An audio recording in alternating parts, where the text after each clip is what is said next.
again.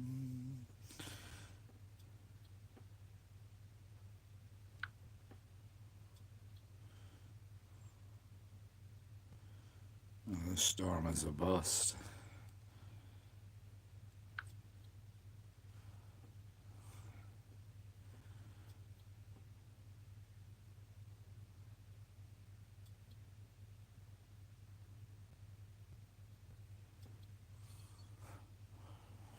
Gee, welcome. A little bit. Trying to check the weather here. Looks like the snow might be a bust,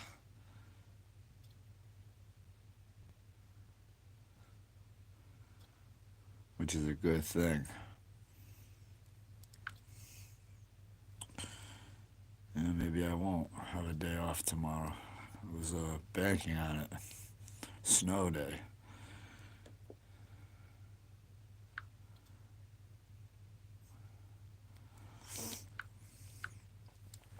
How you doing tonight?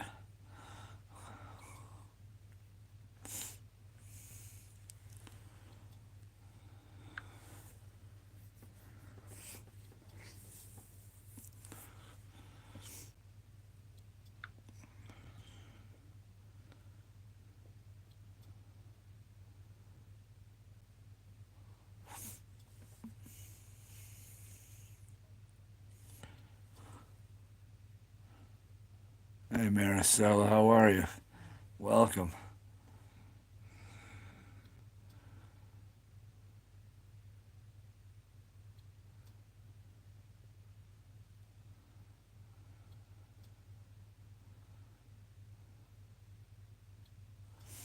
How are you tonight?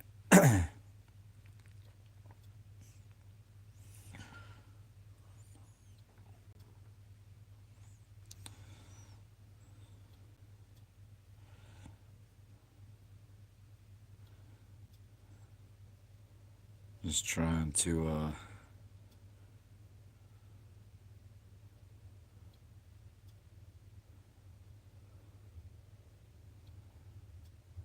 checking the weather. How you doing? How's everybody doing? Welcome, welcome.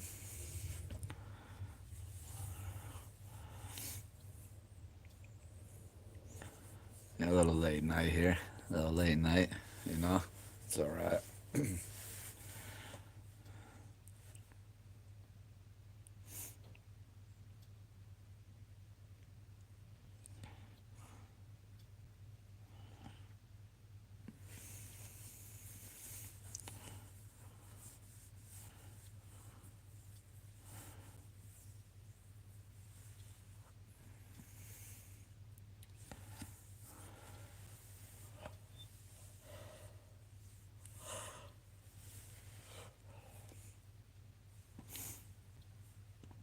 No, welcome. How are you?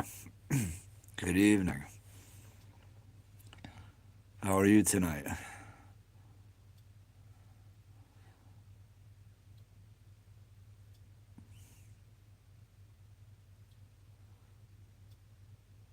Good, good. Where are you from, Noah?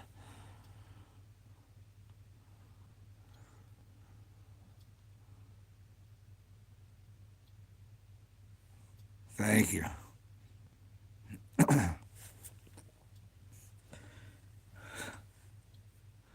Well, thank you, Noah. I'm glad you like the content. You do enjoy it? Definitely try, you know. Well, I do thank you for the compliment, my man. Thank you.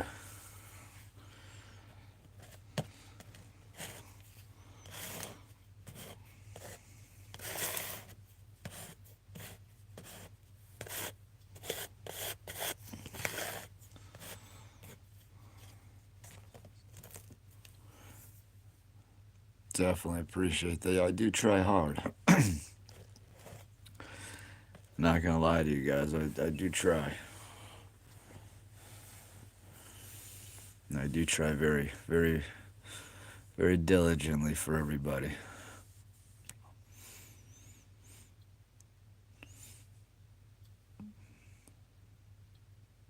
Yeah, no worries.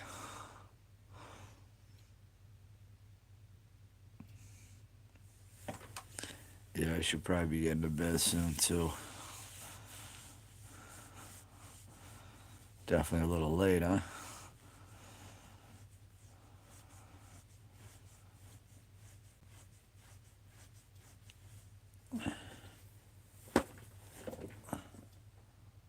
Oh, thank you, Noah.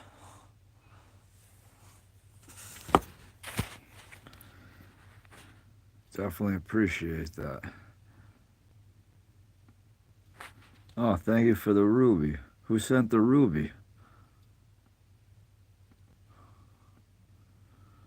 It's my first time getting a ruby.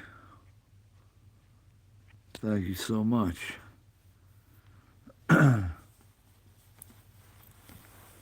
Did you send a ruby, Noah?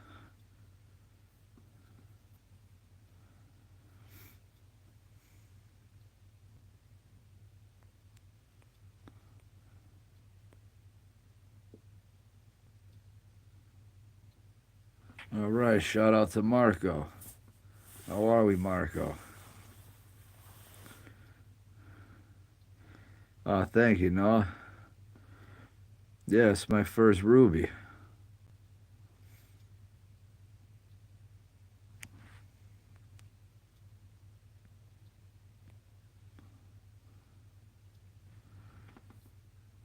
Thank you, my man. Yeah, I've been trying to get the rubies. I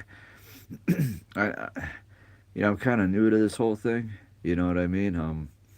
I just got a new phone actually. Here's my old one that I've been using for my lives and my content now. I've had this phone since 2017. It's a Galaxy 8. It's lasted the longest. It still works. You know what I mean? It's a little shot, but I mean it works pretty good. So got this new phone yesterday. It's a Google Pixel Pro. I think 9 or something.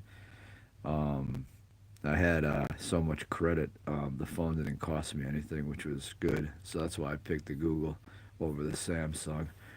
Um, but yeah, so I've been trying to understand all this stuff and the rubies and the donations and the this and the that. So yeah, I definitely appreciate that. Um, I haven't earned any rubies yet, so it's been trying to figure out like what that means, on YouTube. No worry. Well, Marco, what's your name, G? What's your name?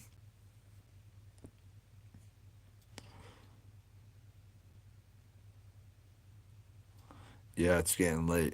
I just popped on Noah just for glad I did, because I thank you for your kindness. Usually, I was actually passed out pretty much most of the evening. Um, okay, Louis. Well, Louis, oh, hold on. Yeah, no. So I just woke up for a minute. Figured I'd spend a few minutes on the live. I'll go to bed in a little bit. All right, Louis. Well, Louis, it's definitely nice to meet you again. Marco, another shout out. And where are you from, Louis?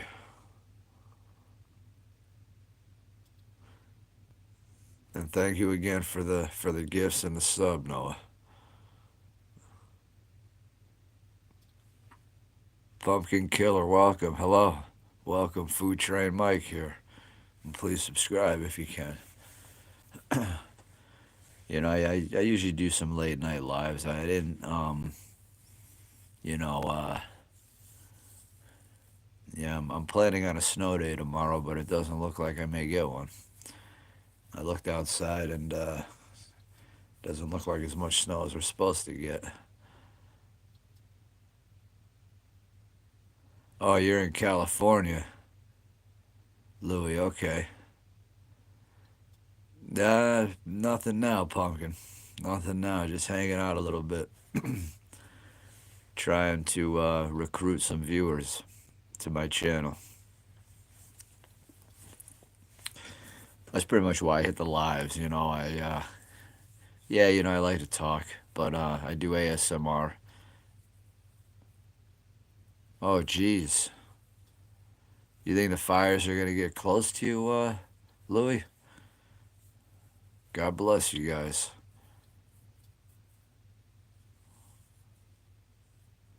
It's so cool. You're always watching your grandson. God bless you, man. Good grandfather. You got a good granddad, Louis. Or, I mean, Louis is a good granddad. Marco, your grandfather, or whatever you call him, grandpa, granddad, papa, seems like a good man. So, shout out to Louis. We're going to give a shout out to Pumpkin Killer. We're going to give a shout out to Noah. Thank you, Noah, again. Really glad you like the content. And hopefully, Louis, those fires stay away. And yeah, Pumpkin, I do food ASMR, little sign language on there. So I try to get to the lives to, let the viewers know who I am, any questions, and, just interact a little bit more.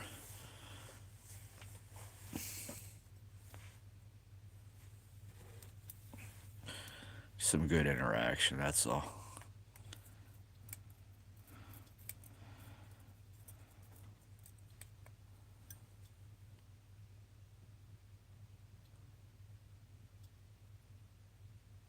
Oh, wow.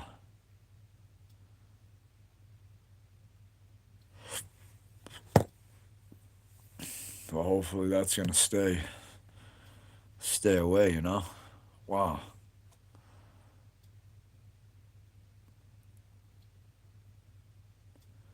Hey, Elijah, how are you? Hey, I wouldn't say there's really any gains to be made. At least I don't think there are anyways. I mean, it seems everything looks kind of the same. Maybe a little more pump here and there. I'm trying. Of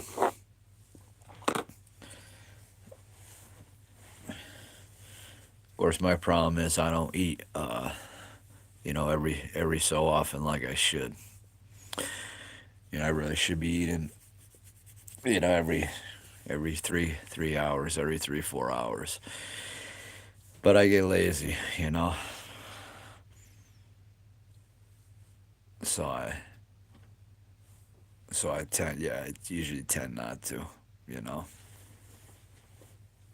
I mean, I tend to be more lazy than not. I mean, how are you doing, Elijah? Where are you from, Elijah?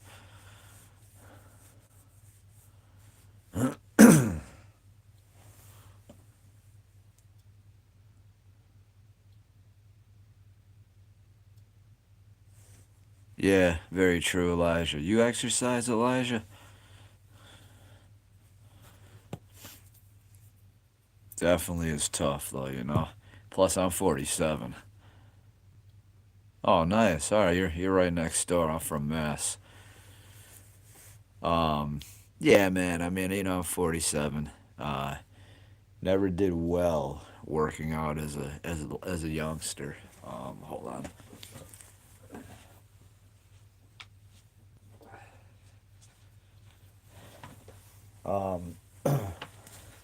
I'll be honest. I have some.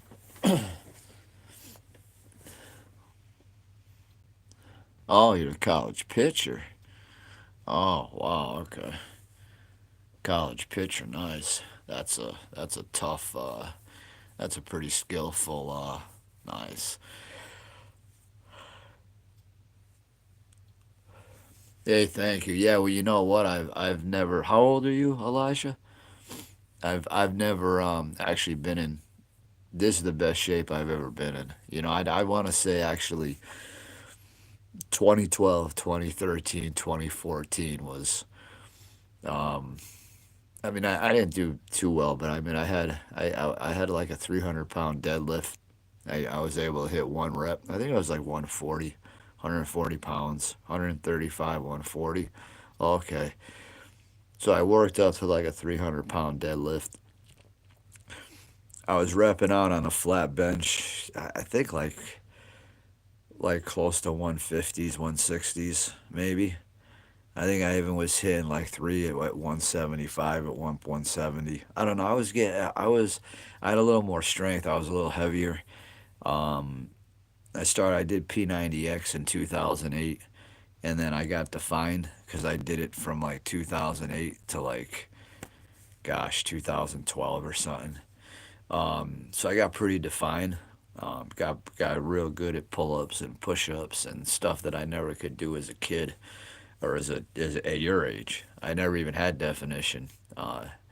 Never even could get definition at your age. Yeah, I mean, I know a lot of people. I know there's a lot of guys my size that are pressing 300 pounds, and you know, so I mean, now I'm like 120. I went to a so I started. So I went to a personal training school at Brantford Hall. It was a waste of time, but I went there. I learned some stuff, and then there was a kid there that went through the course, and he worked at a private like type of gym. It was like in a like a like an industrial complex, and it was like one of those areas where like you got the bay door and it opens up, and it was all just equipment and stuff, free weights, that kind of stuff. So the kid worked out with me and stuff, and I gained some more strength doing that. And then I started bulking up a bit, and then I stopped doing the P90X, and I was focusing more on the weightlifting, the heavy stuff, the benching, the squats, the barbells, a lot of stuff that wasn't in P90X. More benching, shoulder pressing, more like bodybuilding um, type of movements and weight training, exercises and stuff. And I got a lot stronger because it was my first time really doing any of that. Um, yeah, it was really fun. It was really fun. But then I stopped because the kid got kind of dicky. He wasn't the nicest, so I stopped going there. And then I went to a boxing gym, and I went there for like it was just a cardio class, but then I paid some of the amateurs to kind of you know give me some tools, and that was tough too. I mean that was tough. So I did that for like a year, maybe like 9 months, and I like really like I went from like my body weight down to like, gosh, I went down to like 110 pounds. I hate to say it. There was like times that I was, yeah, like 110, 115 I dropped down to. Um, because I mean, I was just killing the cardio class. It was an hour boxing cardio class, and I was in good shape at that time too. I mean, I was running circles. A lot of people were asking me if I was training. Some girls were like I was the Energizer Bunny. I was like at that time I was okay, 2015, 2014. It was 2013, 2014. I took some. Yeah, it was 2013. So I was born in 77, 87, 97, oh 07. So I was 35 years old. Yeah. Well, I was 35 at that time, and I was like kicking it. And there were like a lot of younger, like 20-year-olds and stuff. And I mean, I was taking the bags. You push them up over your head. You do all this stuff. I was kicking it. I was doing pretty good. And then I stopped doing that, and then I went to a martial art place that had like jujitsu and Muay Thai and a bunch of different stuff. Went there for a few months. Then I got overwhelmed. I quit that, and then I went to a Wing Chun place. Took a little Wing Chun for, gosh, maybe 4 months, 5 months, and then I ended up relocating, and I had to stop doing that. So I want to get back into the jujitsu. There's a jujitsu place near me, like 10 minutes down the road. They just opened up. They do that in Muay Thai, but problem is I work at a food pantry, and I lift a lot of heavy. I'm lifting like 30 to 50 pound boxes all day, and my joints get sore from the weight training at home. I do cardio twice a week, and I do usually between like 4 to 10,000 steps. 4 to 8,000 now, depending on how, if I go like 40 minutes or an hour, however long I. Well, if I go an hour, I'll do 7,000 steps. So if I go like 50 minutes, I do 8,000 steps. But so I really do a lot of stuff at home, and then everything I'm doing at work, and then so then it's like now if I go do some other stuff and then get hurt, that's what I'm worried about. Plus, I would have to go to the jujitsu after work, and after work, I'm totally dead. I'm like beat. I'm almost 50, so I don't have, and I was 21. Dang. I mean, I didn't even need sleep. I mean, I could do this live till 3 in the morning and wake up at 5, and I'd be good to go. But now everything's a little different. It sucks. Bogdan, welcome.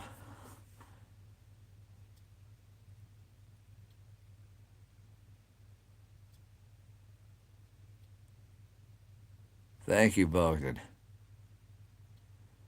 I'd like to learn some German. Give me a word. But yeah, Elijah. I mean, I kind of wish I kind of wish there was a P90X program. Uh, Rochin? How do you say? Is it Rochin? Ruchin?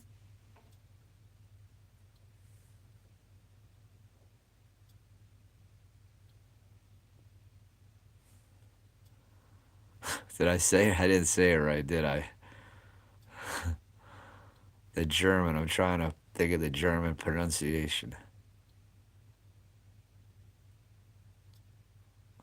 Um,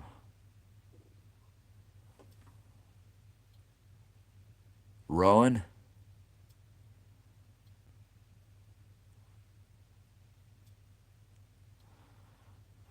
Yeah, German's a tough language. Rowan. Rowan. That's a German word, Rowan?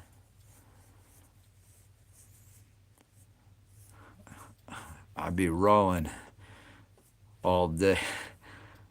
All right, rowing. I can help. I can do that. Rowing.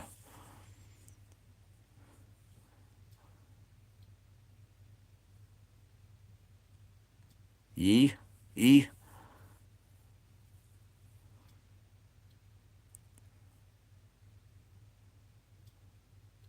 Whoa.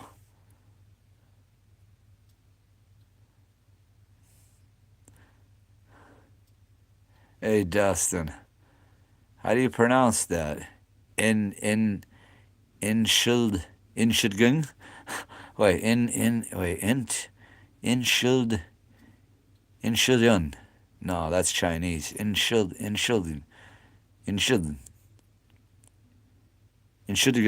No, that's Chinese. That sounds Chinese. I got it again. Ishilgan. Ishilgan. How does that sound? Ishilgan. Is that all right, Bogdan? Josh, welcome. Thank you.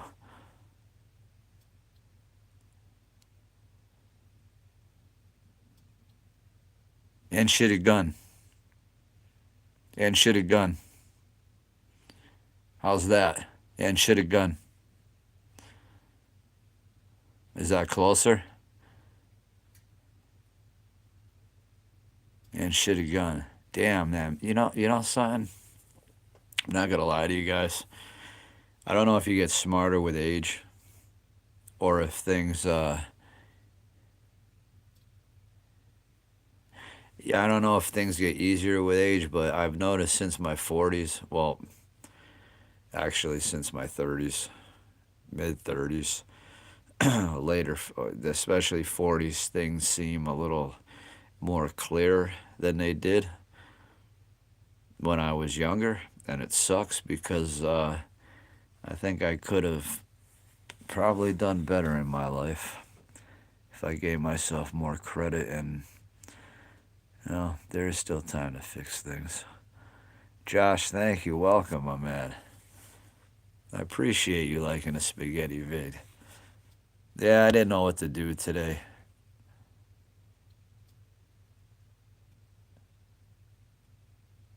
Yeah, no, German does have tough phonetics. Yeah, you'd have to. No, you're right.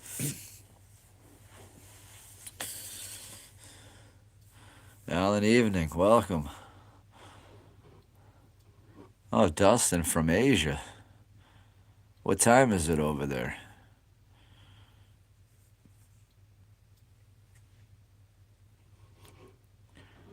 All right, Bogdan. Yeah, thank you.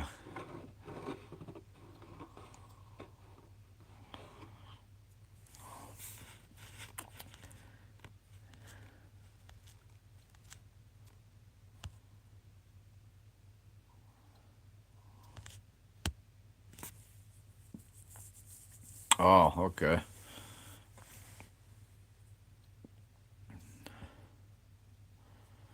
Nice, from Asia.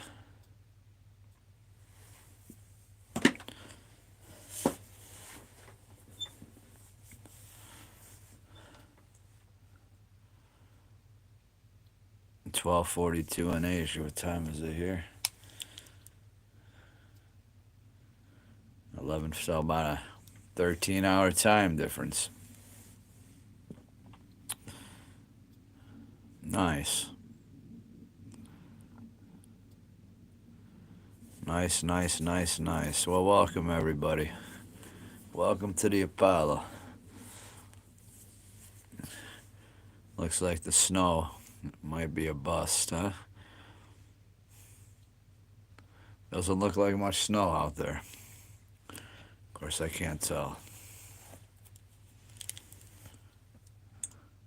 From the way it looks, though, it's going to be ending soon. Looks like it's actually not going to be doing too much.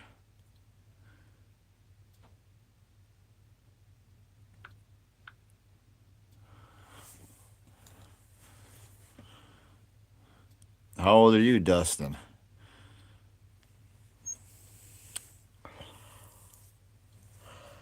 Oh, man.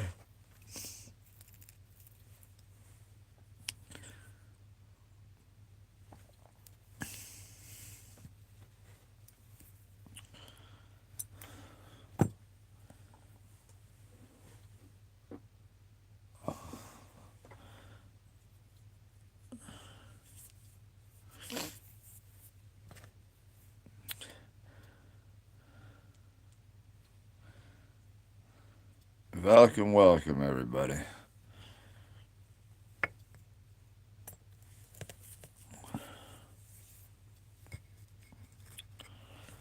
Yeah, it's definitely a late one here. Of course, I passed early evening, so usually hit the live for a little bit.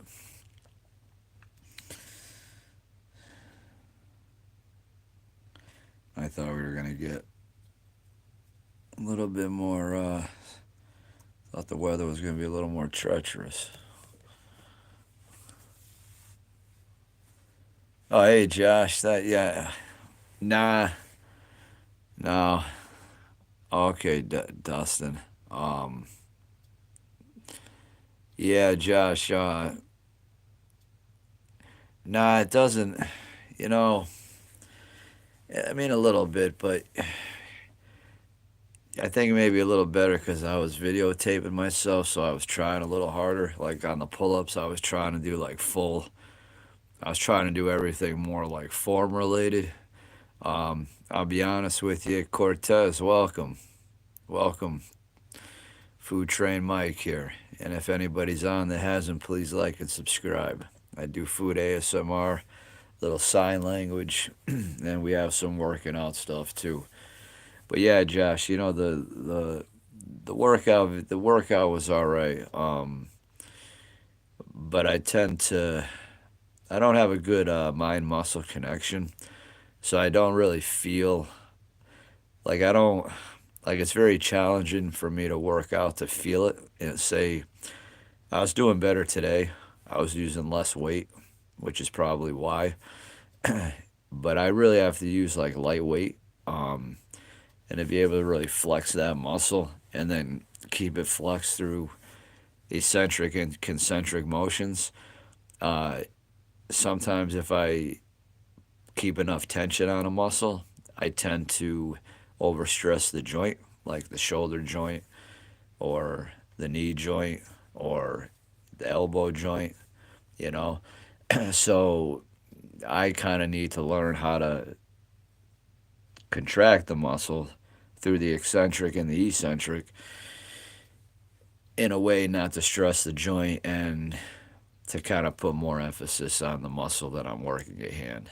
Um, Sometimes I'm doing the movements, but I'm not feeling them through the whole movement. So maybe that's why. I mean, I get sore, but I feel like maybe I should be more sore. But I've also been working out for so long that I'm probably not going to get as sore as, years ago. But I just don't think, I'm not really sure if some of my workout programming is, that efficient. You know what I mean? I know there's a lot of different programs and a lot of different training methodologies and a lot of different things, but I just try to, correlate some or put together some workouts in some fashion that seem to fit in the program like today, start out with the neutral pull-ups, go to the one arm rows, you know, um you have an American what? To the one arm rows, then the reverse pull up, then go into some shrugs and, yeah, so, stuff like that's good programming. I just don't know if there's, plus as you can see, my equipment is what you saw. So it's not like I'm in a gym and the pull down stuff, because I work out so early and I have people that live above, that actually makes a lot of noise. So I can't do the pull downs.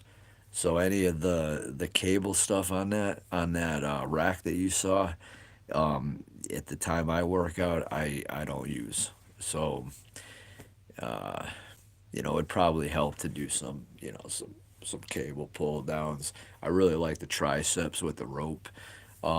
But I've tried doing that. It just because you put the plates on the little bars. It's not like a real machine, so it's not smooth and it's not lubricated good. It's not. It's a more inexpensive type of rack. It's not a professional gym rack, so it's gonna make noise. And unless I'm working out at 4 in the morning, then I could probably use it. And many days I am, but I'm usually finishing up. So I try to write up my stuff with basically things that are going to make less noise.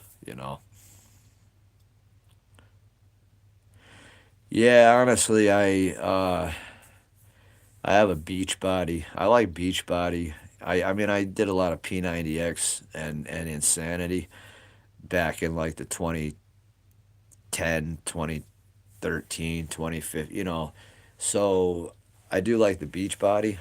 So I subscribe to that, and you can download all their stuff, through their app or through the TV. You just subscribe, and all their videos are there. So I usually just put in either an Insanity or a T25 or a Max 30, some type of video, and then maybe one day I'll focus the video more on like plyometric type stuff. And then another day I'll just go for steps. So I'll just throw in the video and then just do like anything step related. So if there's squat type movements and stuff, I might throw something else in that's going to be more uh, like jogging related or where I'm moving my feet more. So basically, if I do 50 minutes of cardio, I'll do about 8,000 steps, and so I do about 8,000 steps, and my heart rate, I can get into the 170. So my max heart rate is 174, I believe, 220 minus 47. I'm gonna have to do the math, something like that. Minus 47. So 173 is my max heart rate for zone 3. So I get into the 150s easy. I get into the 160s, and I can get up to the 170s. So the heart rate goes up, and I get drenched with sweat. So so that's what I try to do, and because of my habits, I gotta work my lungs. A lot of times when I'm doing cardio, I'm as I'm going, really. Sometimes I'll hold my breath and I'll do it, and sometimes I'll really just, as I'm doing the cardio, just like breathe out real hard, try to get that oxygen in my lungs, and try to keep that, because that's the only thing that's going to protect my lungs, is that high oxygenation. If I didn't do cardio, I'd probably have COPD, God forbid, through lifestyle habits. Like I said, I'm not a cigarette smoker, but for 420, on the other hand, I'm pretty, so I got to be careful. So that's why I do a lot of cardio, not a lot, 2, 3 days a week, to try to really get those lungs pumping. And I usually, one day I'll try to go for steps, and the other day I'll try to go for like more plyometric leg stuff. There are segments in the videos where you're doing push-ups and different floor movements, but I usually stay away from those because I get sore enough at work, and I don't want to get more sore because I'm trying to, lift and increase weight. So it can get difficult, though. I should just go out and run, but I don't like running outside. How we doing? Excuse me. Well, we're just having a little fun here, my man. Welcome to the live. So I try my best, Josh. Try my best. And if y'all can just give me 1 second, all right? Just have to, hold on.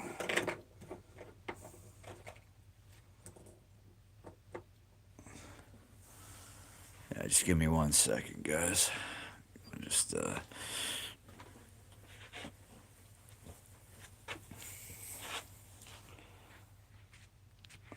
give me 1 minute here.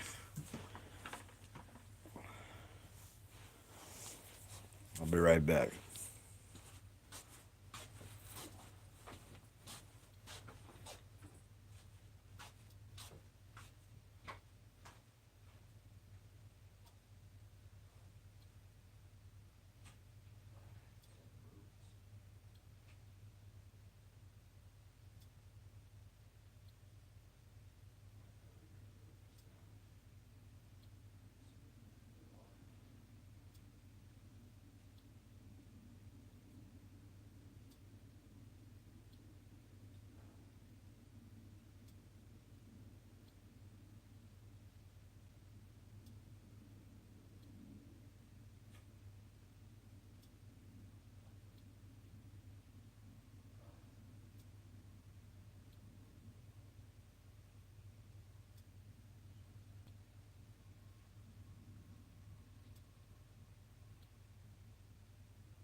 heat of it.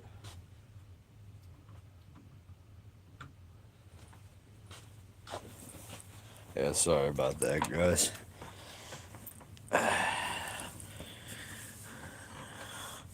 Yes, yeah, sorry, guys. I had to use the facilities. Not gonna lie to you. Um, I do take these enzymes, and I do take this stuff. So like, it's weird. If I eat and then I wake up, um, yeah, I usually have to go. And not to sound gross, but I usually it's just, well, there's 5 people on here. Maybe there isn't anybody here. Well, it says we have 7 on, Alan. Mitchell, how we doing? Welcome. Yeah, I was just apologizing. I had to use the restroom. But I was just about to say I take these enzymes and, yeah, some other stomach stuff. So I tend to go pretty well. Usually about 3 or 4 times in the morning from 3 to 7 a.m. I usually go anywhere from 3 to 5 times. So pretty much what I eat in a day all comes out by the next day. Thank God I don't have a problem with the once a week, or I know people go once a day, once a week. I definitely, that's why I don't want to get. That's why I was always worried about the gallbladder problem I have, getting it out, because I digest and eliminate very well, and most of the time it's healthy. All right, Alan. Yeah, I'm gonna be getting off soon too, probably. Been on about 45 minutes, but is there a lot of snow near you, Alan?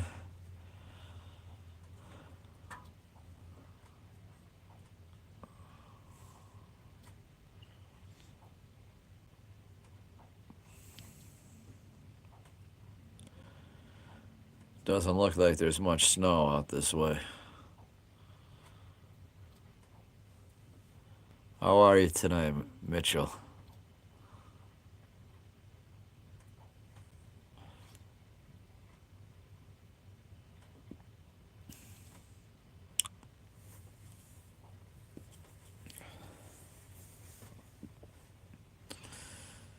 Okay.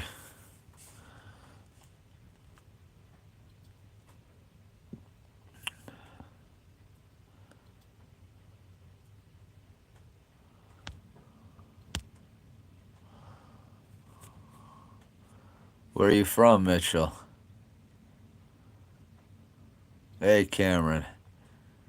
Definitely the McDonald's and Burger King. But I have a little gallbladder problem that I developed, so I got to be careful with what I eat. But I miss the Burger King, the BK Kings, the Quarter Pounders from McDonald's. You know, more of that stuff. But yeah, I got to be a little more cautious with how I eat.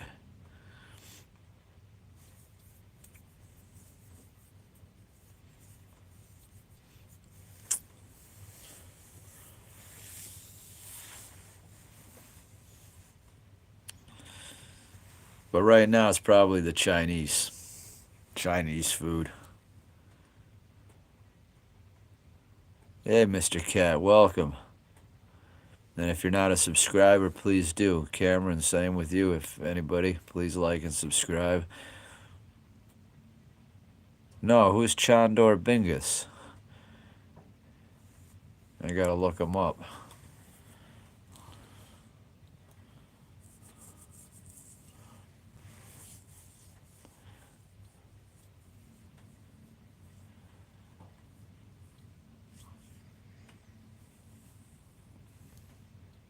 You have any gallbladder issues, Cameron? Or how old are you, Cameron?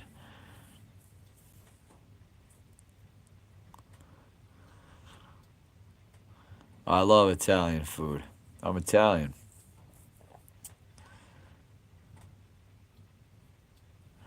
Yeah, spaghetti, meatballs, lasagna, puttanesca. All right. Oh, you're too young. Good, good.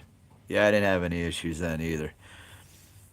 But I can plow some food down. That's why I call myself Food Train Mike. So through the years, I kind of probably stressed it too much.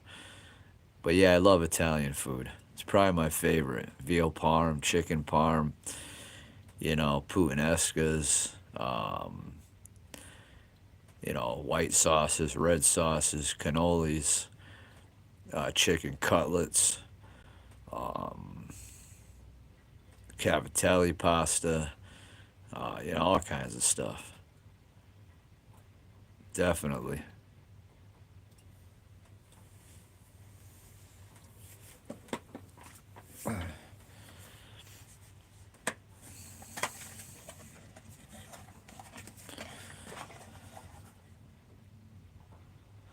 Well, yeah, yeah, there's some heredity involved. But Cameron, what you have to remember on hereditary issues is most of them are caused by diet. So, we eat what our ancestors ate or people of our heritage eat, and that's why the genetic stuff plays a role.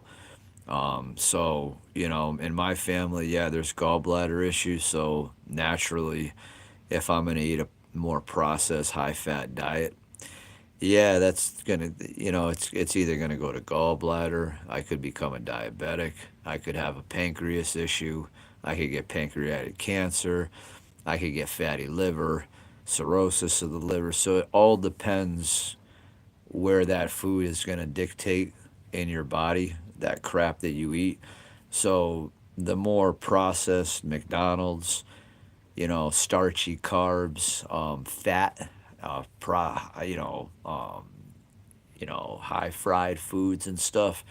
The more you eat that at your age, well, yeah, then as you get into your 30s, more so 40s and 50s and 60s, well, then these issues of gallbladder, liver issues, pancreas issues, heart, um, diabetes, metabolic disorders, things of that sort, um, that's when they become prevalent. So yeah, it's It's I don't know, I'm having a problem saying it. It's hereditary for me, but it's because I'm kind of eating the same stuff as what my parents and their parents ate. So yeah, so I mean, I kind of did it to myself. So it's basically, I give you an example. I go to a pizza restaurant. I'd order a small pizza, pepperoni and feta. I'd order the boneless wings. I'd order onion soup. I'd order the house meatball if they had it, and I'd order French fries, and I'd probably eat 90% of that, and then I leave.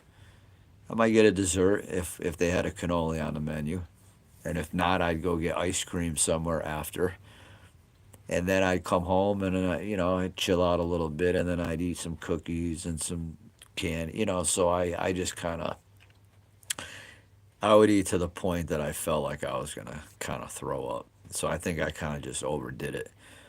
I'd kind of binge eat because that's what I like to do, but I don't purge. I would never make myself throw up. I got enough stress and pain in my life. I'm not gonna physically cause myself pain. That's one thing I've never was able to do is physically hurt myself through, you know, emotional issues or whatnot. So I would never make myself throw up. But I like to binge. I like to binge eat. I love it. And I think that's where the problem came. I just binge eat too much that my system got so overtaxed that, and I had a few, gallbladder flare ups. And it feels like if you've ever done cardio and or you're working out hard and you get that cramp and you have to stop. Like if you're doing hard cardio and you start cramping up, you can't, you're breathing in, you got to stop. Well, it feels like that, except it's constant and it feels like there's a little knife being stuck right in your right upper area. And you can't lie on any side, you can't sleep. It's very uncomfortable. Um, but I'm doing better. I mean, I'm taking some herbs and I make some blends and stuff. Yeah, I mean, I try my best, but I do make some good blends. Made a good blend today with a whole lemon, cut it up, um, put some couple cloves of garlic, let that sit out about 10 minutes, and then I added a little bit of raw ginger, and I added probably like a cup of blueberries, and I blend it all up. The peel, the seeds, the lemon peel, everything. Blend it all up. Throw like 10, 12 ounces of water, throw some apple cider vinegar in there, and throw a little malic acid up in there. And then I take a tablespoon of raw olive oil and I throw that in the cup in the mason jar and I drink it down. So that helps too, you know. Definitely helps. Definitely helps. And it gets some good, the lemons are real good, especially for prostate and men and stuff. The lemons are pretty good. So, yeah, lemons are good.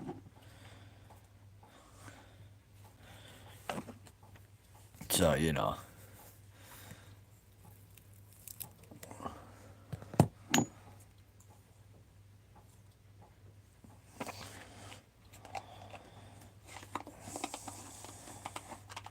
but yeah, the lemons,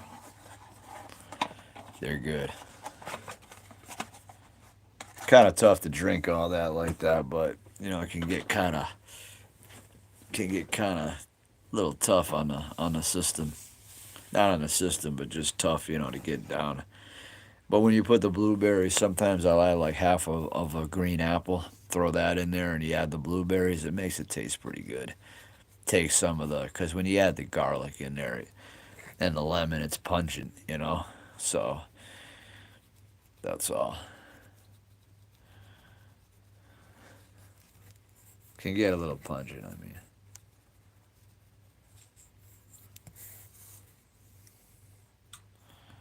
You know.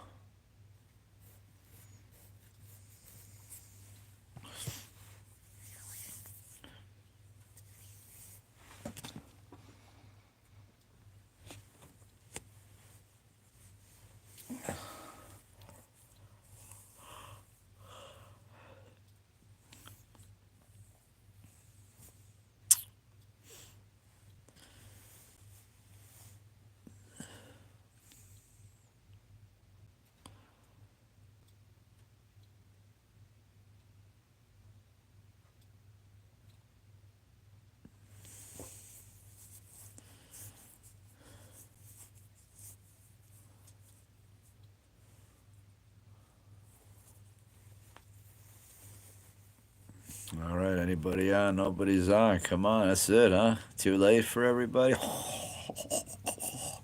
We just getting started, folks. This is the all night live. This is the all night live stream. We will be on till 6 a.m. this morning.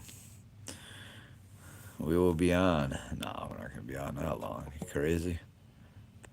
I do like this new phone. I'm not gonna lie though, it's definitely not as nice as graphic wise as like an Apple, but Google Pixel is okay. Of course, no cell phone is worth. This thing was $1,200. I mean, I didn't pay for it. Luckily, I had credit. But when you really think about it, this phone is $1,200. The price of a nice flat screen TV. I mean, a phone like this should be like 600 or 400, 1,200, $1,300 for a cell phone that was made in China. That even makes it worse. It's not even probably made in America. And even if it was made in America, this phone isn't worth 1,200 bucks. What this phone cost to make? Not even 100. You know what I mean? Not even what is. I think these cell phones are like less than $5 to make, right? I mean, all it is just pieces of material. that we have an abundance of glass, plastic, parts. Wake up, everybody. Wake up, everybody, and smell the coffee. All right?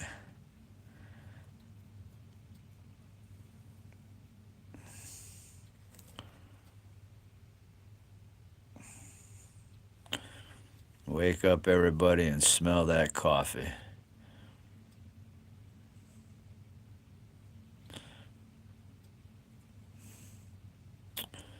All right, so we have 3 people on here. Huh? Anybody on? Come on, everybody. Late night at the Apollo. Welcome. Welcome.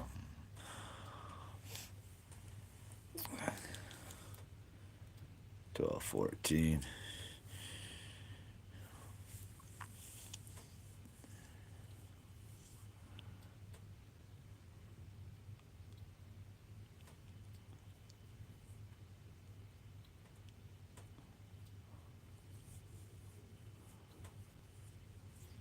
All right, we're an hour in, folks. See the weather, see if we still got some snow out there. It looks like the snow's going to be stopping. Huh.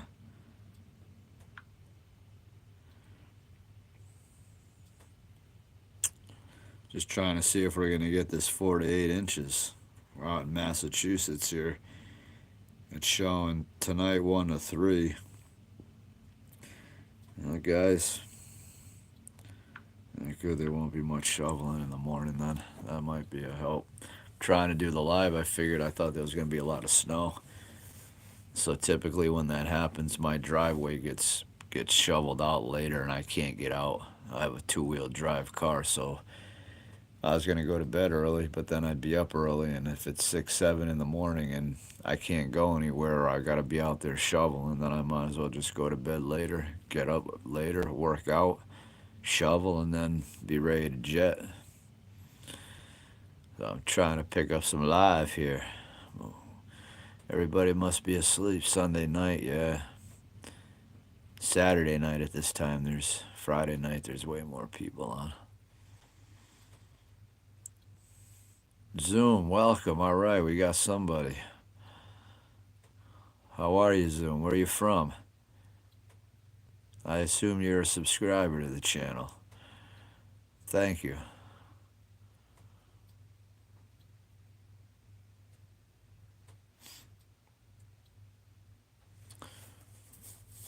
It's tough to get the views on the lives, though, you know.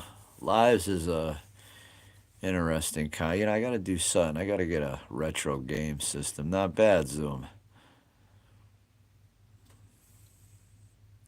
Thinking about getting a retro game system, and maybe I have an old you see it there, an old flat screen. I don't like it. It's real old. I mean, I don't like it. I don't really use it. It's old though. The picture quality isn't the best. But I thought if I got like a retro game, and then maybe did some lives where I was playing the game, maybe make it a little more interesting. Something to go along with the convo. Not bad, Zoom. Hanging in. How have you been? Where are you from, Zoom?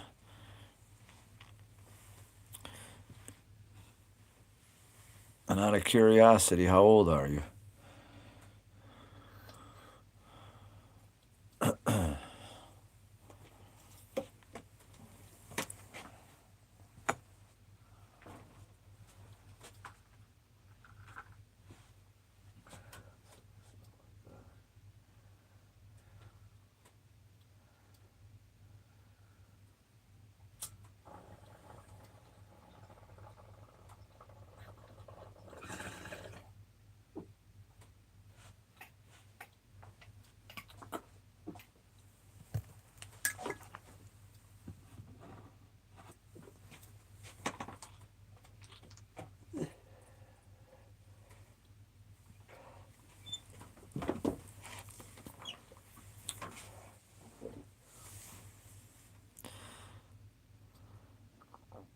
Necro, hello.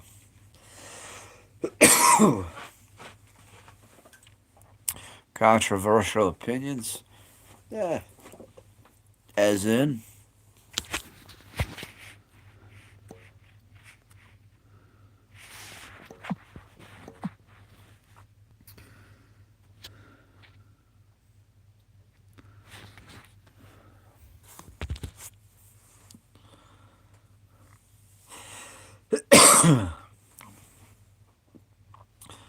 What type of controversial opinions?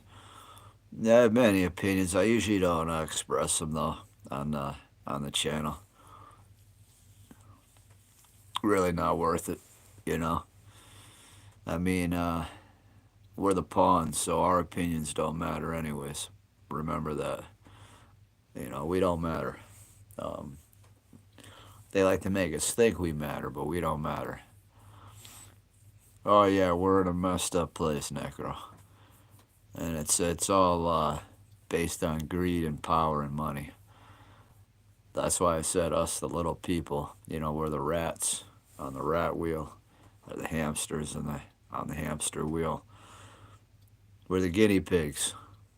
That's what society is, and they infiltrate upon us. And if you're able to be successful and make it in this life and make a career, have good money, and be successful, I don't think you really pay much attention. You pay attention, but you're in a different bracket. So your focus is different, and you're making money and you're working money. But sometimes you can see things different when you're on the other end. You know. Um, but yeah, we have a lot of issues, and we'll see if they get worked out, though. We'll see if they get worked out. But there's a lot of issues going on out there. A lot of issues. Hey Matthew, how are you? Welcome. I'm out here in Massachusetts. Thank you, Necro. Out here in Massachusetts. Yeah, thank you.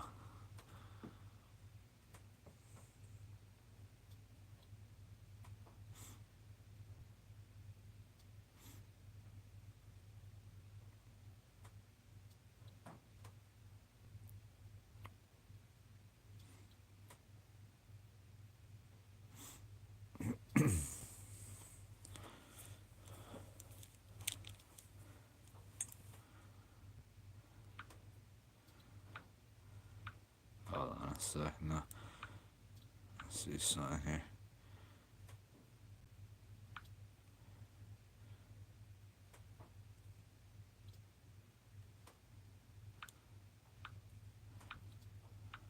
Sorry about that. Oh, Tennessee. Yeah, there's some snow out this way. I can't tell if we have the 48 inches like this, 4 to 8 like they said. Um, yeah, but as I was saying in Necro, yeah, we're in a world of power and greed more so now. Well, it's always been like that, but more so now than ever.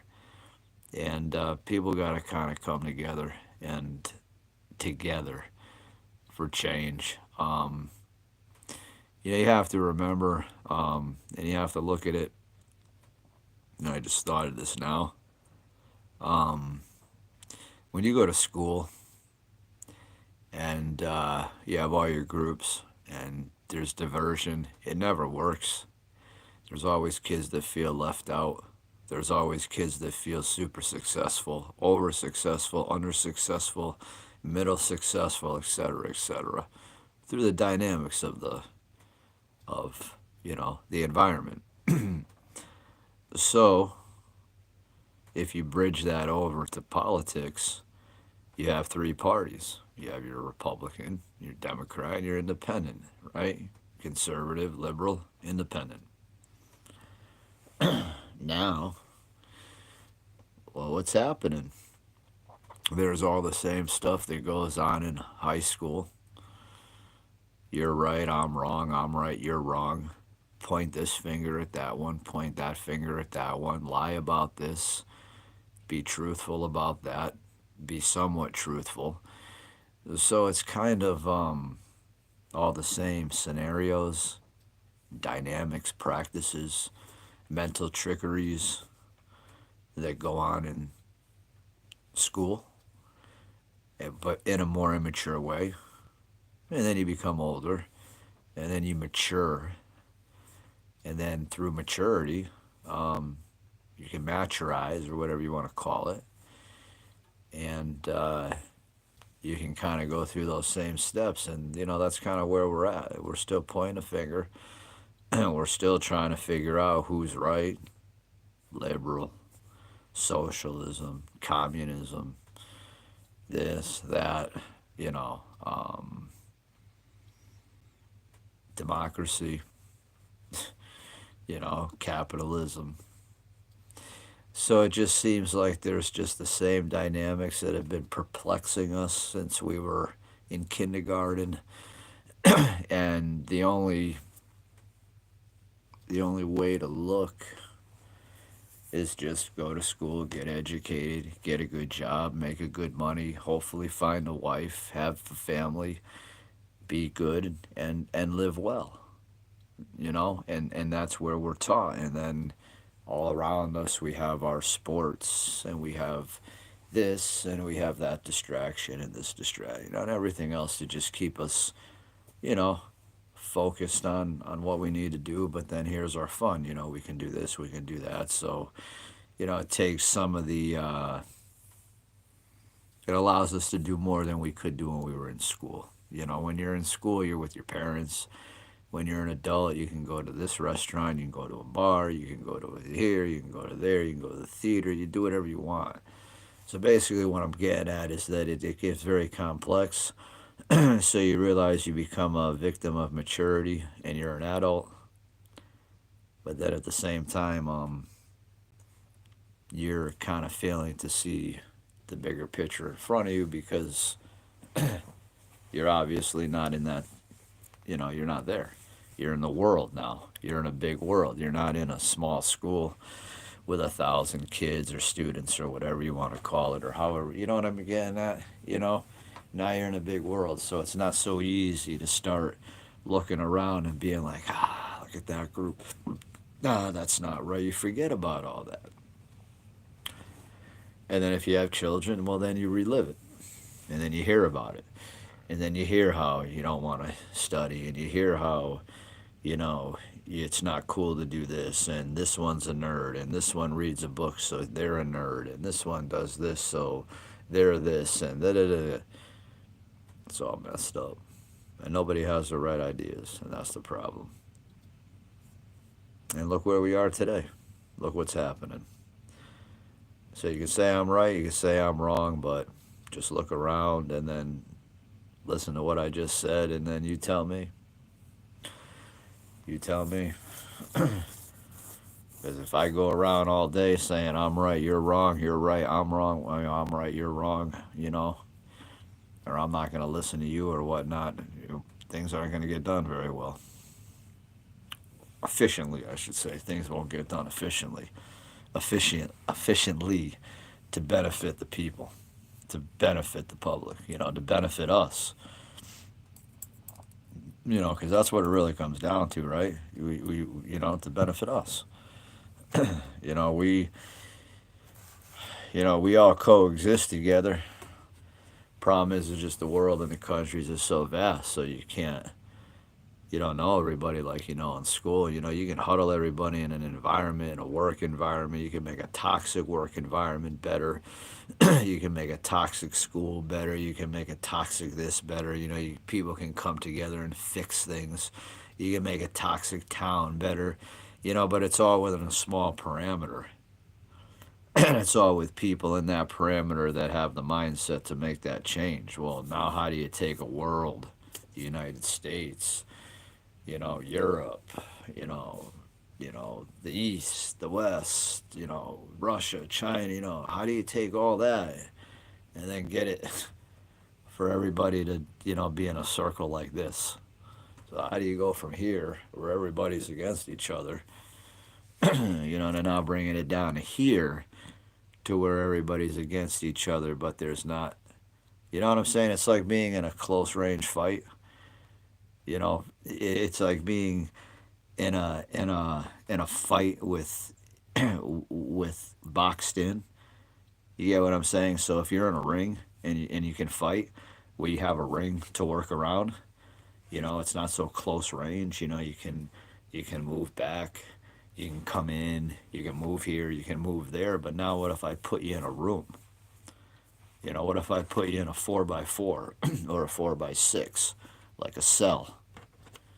Well, now you're touching walls. Now it's close. Now we're close. So now the dynamics is much different. Now everything's honed in. Now it's like, okay, there's nowhere to go. We got to deal with this, and we got to deal with it quick, and I got to get this handled, because if not, it could get, there's not much out. You get what I'm saying? So it's like you don't have much room to go. So the only way to do it is to deal with the situation and end it. Okay, versus, there's more show, there's more go when you can fly around it when you have space. But once that is closed in and you don't have much more to go and it gets more real, you gotta act quick. So it's the same thing when you start coming together. When you take all that bigness, when you take all that diversity and you bring it down, and you bring it into an area where there's not so much ways to deviate, ways to get out of it, and ways to circle around the issues and the problem, you have to deal with them. And you have to come together with solutions. And you have to fix it in order to make it a little bit bigger, so you guys can all get out of it in a good manner and be happy and feel fulfilled. You get it?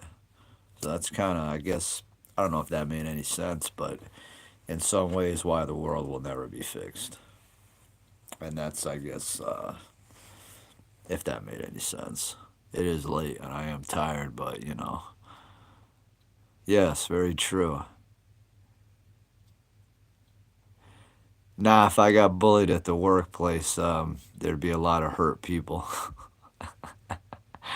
I wouldn't take bullying. Nah, I was bullied all the way up through kindergarten, through my early and mid 20s. I'm 47 now. So where I work, no, thankfully. And if anybody got on me and got me angry, I'd basically tell them to back off. And I actually sometimes wish somebody would put their hands on me, because if they did, then I could take every aggression I have inside and actually get my respect that I want for myself. So sometimes I do hope sometimes that somebody would put their hand on me, because when they do and I fight back, then I don't get arrested. So I'm not looking for a fight, and I never do. I'm not a fighter. I don't fight. I'm not confrontational. I'm very laid back. I'm very at ease. But I won't take somebody yelling at me. I won't take somebody being disrespectful to me, and I won't take somebody obviously ever threatening me. I've had to stand up for myself a couple times at work. A couple volunteers getting on me and stuff, but I made it to let them know to them that don't push the button too much, because you're gonna regret it, and they did stop.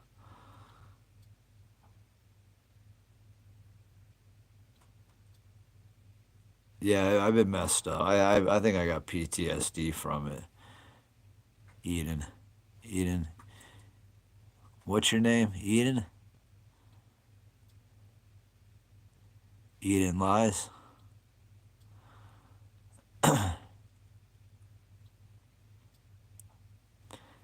Yeah, no, I was bullied bad too, especially in sixth and seventh and eighth. Not in eighth. I was in a private school, eighth, ninth, and 10th. But yeah, kindergarten, no. Kindergarten through seventh was bad. And I should have stood up for myself, but I didn't. It's one of those things that you don't know. And, you know, I guess you don't know till you know.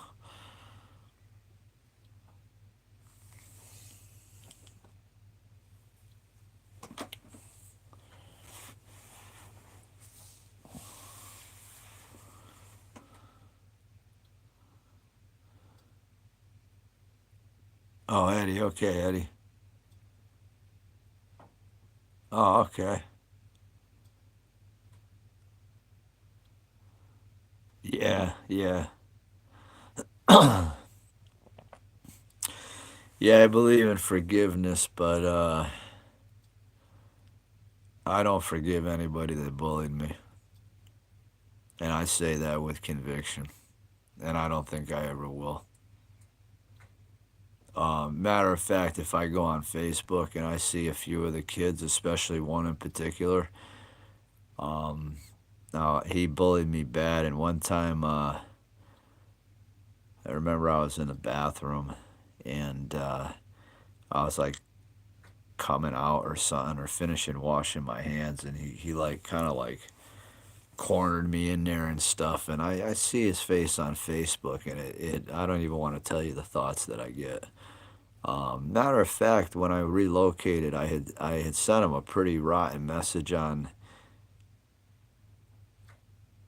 Yeah, thanks. Yeah, well, this kid is like a 6 footer, 200 and something pound dude that bullied me now, and I did see him at Walmart at one time. I relocated back here and where I am now, and this was years ago. This was like 2016, 2015, 20, somewhere in that. And I remember I was at Walmart and I was 420'd up, having a good time, and I was like running through the aisles, and like I came around the corner to the bread section and I like almost ran into somebody, and I looked up and it was him. And I had sent him a message on Facebook about like his mother was a bus driver and she got in an accident and like fell through the window, like fell out of the window of the bus and this and that through the front. And I was like, yeah, I messaged him like, I'm glad your mother, this and that. And I think I don't know, I really went in on him. And I, yeah, I went in on him. This was when I was living um, towns away. And he looked at me and I looked at him. He didn't say nothing. I was hoping he would. And so I ended up going through and I was like, oh man. So I got to the register. I got to the sorry about that there. I got to the register and the self checkout. And I was at the register. There was registers that go around at Walmart, so I was facing this way. And to the left is where the produce section is, and I could see him, and I saw him, and I just stopped, and I was just like staring at him. Like for like 2 minutes, I was just staring at him, and I had to pick up my daughter from school. She was in middle school. I mean, in like fifth, sixth grade, and yeah, fifth or sixth, fourth or fifth, something like that. And I just kept thinking that I gotta get her. I can't get arrested. She's expecting me to pick her up. What am I gonna do if I get in trouble and then I'm not there to get her and she's gonna wonder where I saw. I'm like, just get out of here, Mike. There's a Chinese buffet I was gonna go to nearby. I'm like, just go to the buffet and eat and just go. And I left, but I wanted to go up to him and I just wanted to be like, I wanted to say his name and just be like, you remember when you got me against the wall in the bathroom? I was like, please do that now against the bread so I can put you in a hospital. Because like close contact, it's like, so, when a dude is like this close, I mean, one elbow right here, one just right here, palm strike right here, you know, shot like that to here, one of those to the eye. I mean, it's like there's just so many things when a dude is right here. You know what I mean? Like that was two shots to the eye right there. That was an eye shot and a hit right there. And not only that, all I would have had to do was just like jam him hard with a strike to the nose and just grab around his neck, you know, just grab around and just start. I could have just pulled him into my knee, you know, but you don't think these things when you're young. You see a bigger kid and you think they're stronger, you know, but there's so much you can do when one is just sitting there, you know. I mean, I could have aimed it. I could have, you know, he was wide open, but I didn't have any skill at the time. I didn't know what I was doing and I was scared. And I think about that every day, and that's what bothers me. I think about that still to this day. I think about that bathroom, and it's a tough one, but I can get over it though. You know. Yeah, you could be right. Yeah, you do have a point.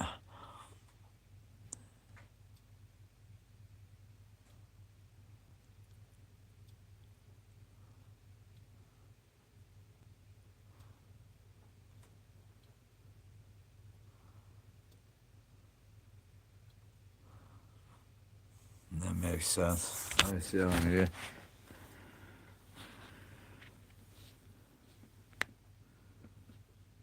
Yeah, that's true.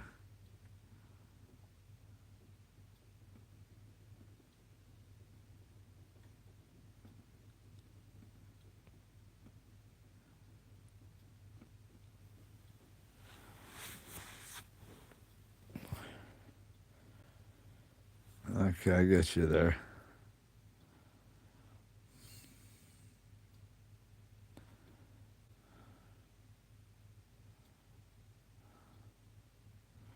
Yeah, you got a point. Yeah. Well, it's not that bad now. I mean, you know, it's not something that, you know, it's not something that deteriorate. You know, it's not something that's. But I mean, if you're gonna bring up the, you know, I'll just let you in on what I still feel. You know, I don't go around stating it all the time. You know, but inside, you know, I'm letting you know what I feel. You know, honestly, I thought he was gonna say something because where I was living before, you know, I sent him a message that if I sent that to any of you, and you saw me, I think he'd come up to me. I mean, it was a bad mess. I mean, it was a message of like, it was a message enough to to have somebody attack you. I'm gonna say that right now. If I sent that message to anybody else who was a fighter, and they saw me, they would have fought me. All right, there was a lot of directness to that message I gave the kid. But at the time, I was living far away, and I didn't think I'd ever see him again. Now, I was playing keyboard warrior, big time. But the thing was, is I did see him. I saw him at Walmart, and then I started when I saw him, I started shaking, you know, and then that's when I knew that I could rip him apart because it's like when I saw him in school before, it was fear, you know, like I want to run the other way.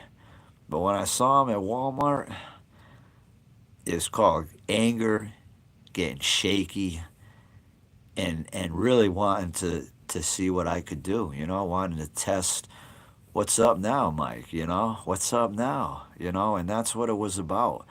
But like I said, I thought of the other consequences, and I moved on. And I went to the Chinese buffet, and I had a good meal, and I picked up my daughter and left it alone. You know, but I will agree with you, Necro. Forgiveness is key, and I probably should, in some ways, do that. But I just don't feel like I have to. You know, it's one of those things where when an injustice is done upon you, and I understand biblically there were injustices upon, but this is biblical. These are things that have happened to make us, well, yeah, to make us change. I get that.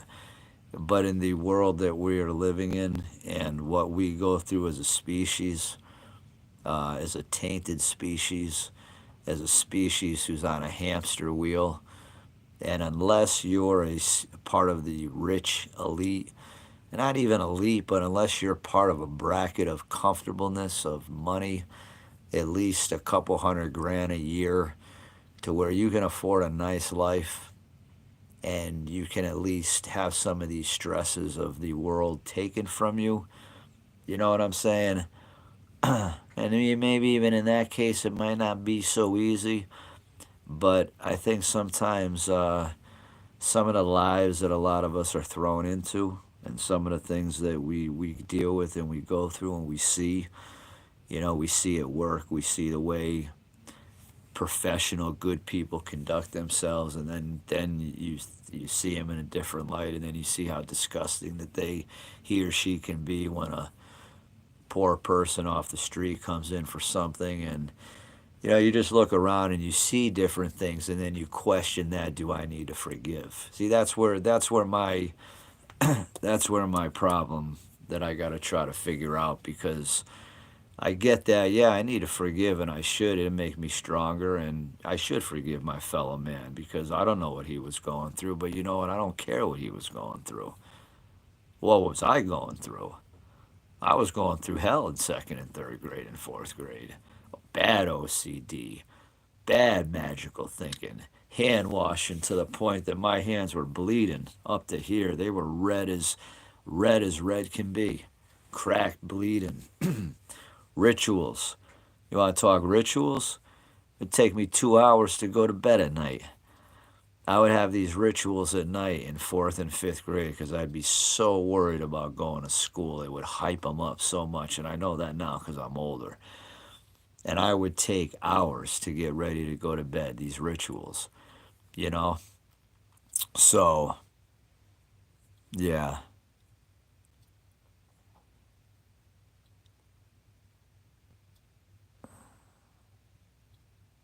yeah,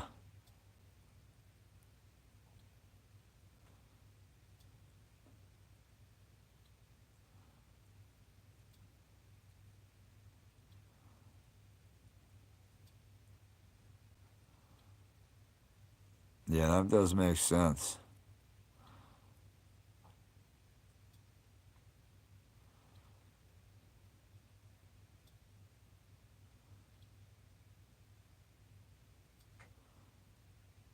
Yeah, that's true. So yeah, it's like one of those things where I got to figure it out, you know? Because I mean, yeah, I guess you kind of look around and it's like, yeah, it'd probably give me a little more solace.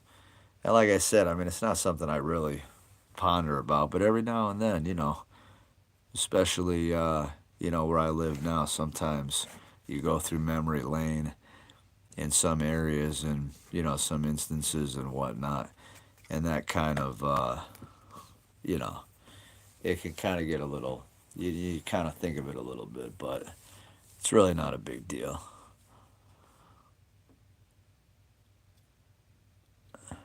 Yeah. Well, that kid's actually doing pretty. I mean, yeah, I think he's doing all right. I think he like works at a college or something.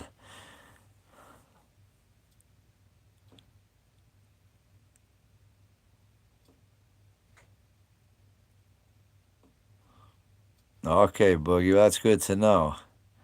Yeah, mine may have to come out eventually. We'll see. How old are you, Boogie?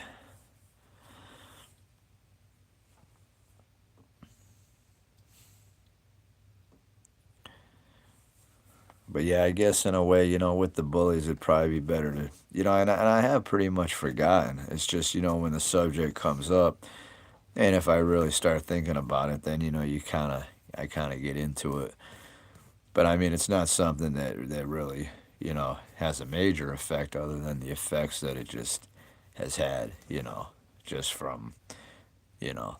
But I mean, you only do what you can do, and that's all I try to do, you know. Can't really, uh, can't really worry about it too much. Oh, 56. Okay. Okay, so you're my age then when, so 40, 44.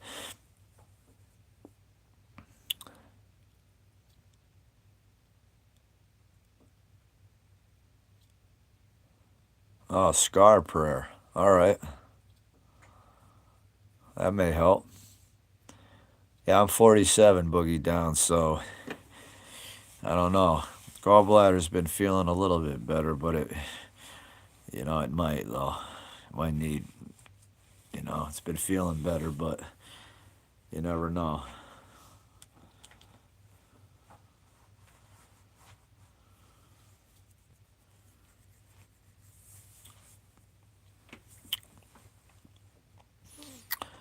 Well, I definitely appreciate the advice. You do make some good sense there, Necro. I definitely agree with you. I mean, I can't argue with you. You can't really hold on to those resentments and feelings because they don't do you any good. I will admit. It does cause, it leaves the holes, you know, um, left open if you want to call it that. Well, the way I describe it, Boogie Down, is when you do a lot of cardio and you get that running cramp and you got to stop. Well, the gallbladder, it's like you start getting real full, you get over full, and then right in the upper right quadrant, you get that feeling of that cramping like you're running, except it's a different type of cramp. But it feels like that, and then it adds just that, and then it feels like somebody's sticking a knife in you and turning it a little bit. So it's like you got the runner's cramp followed by a little knife jab, and it doesn't go away until it subsides. And my last big episode was um, last spring around May, and it lasted like through the whole night. I couldn't sleep any position, and then for about a week it felt real tender. And now since I kind of switched up my diet, it's been feeling a little bit better. Yeah, because it's gallstones. I thankfully I haven't had kidney stones. I would prefer gallstones than kidney stones.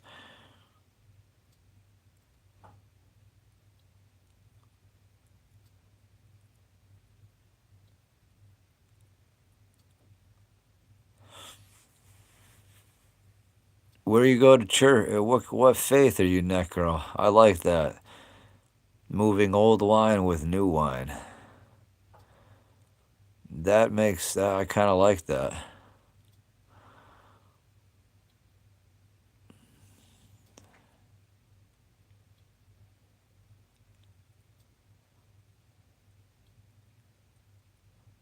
Very true, Necro.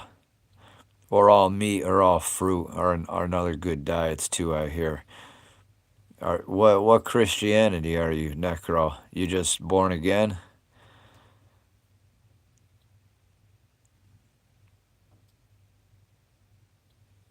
Is it just a Christian church, born again Christian church? I do prefer those. I grew up Catholic, but I'm not in the Catholic faith.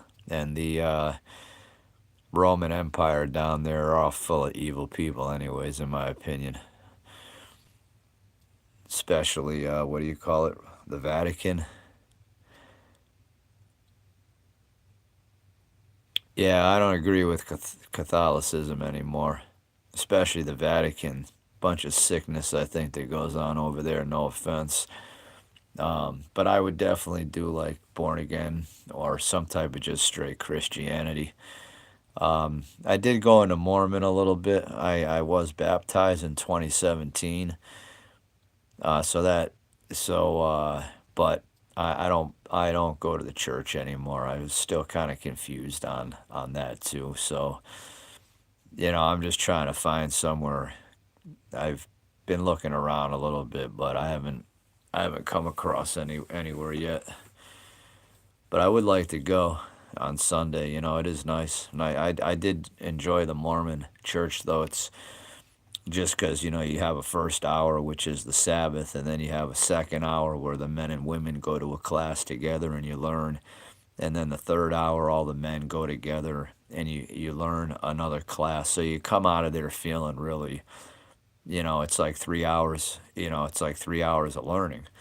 So it's like you kind of went to a couple classes almost. Like, you went to like school for like college almost. You come out and you actually learn something.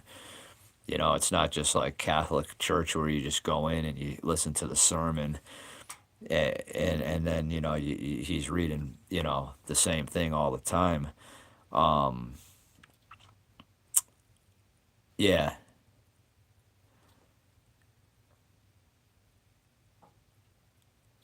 yeah. The Mormons, they have sacrament. They do it with bread and water. So they just take little pieces of bread and then a little cup of water, and they pass it around, to represent the body and blood. Um, so they do a nice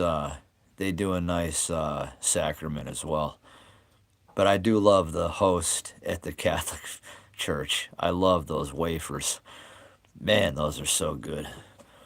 I used to love getting the wafer. I never understood it though until I joined the Mormon Church though. Then I kind of understood it. The Catholic Church never really taught me, at least in a more meaningful way, the sacrament.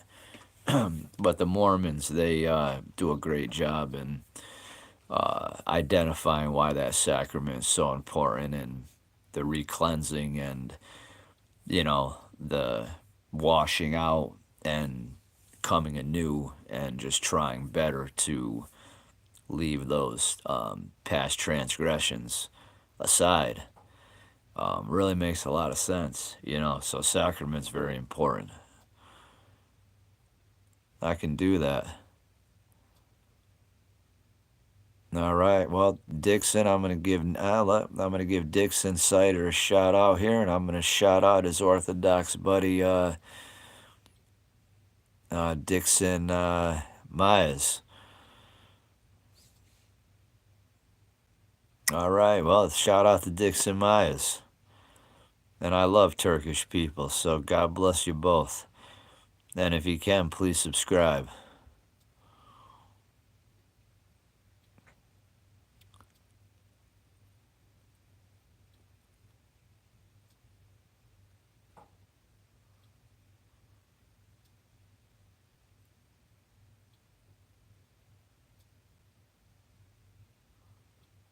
Huh.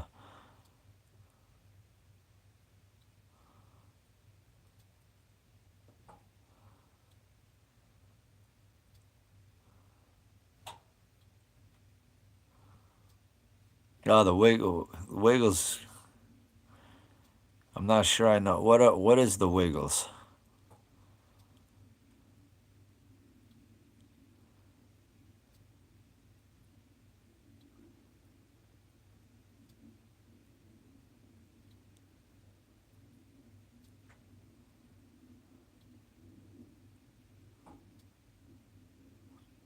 All right, yeah.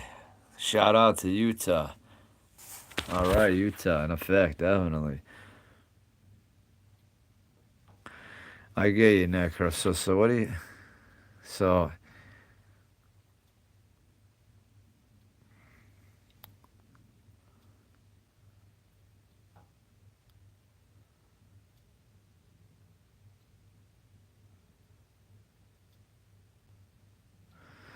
basically, if you learn one thing from natural science, or if you focus on maybe one, you'll stay an atheist. But if you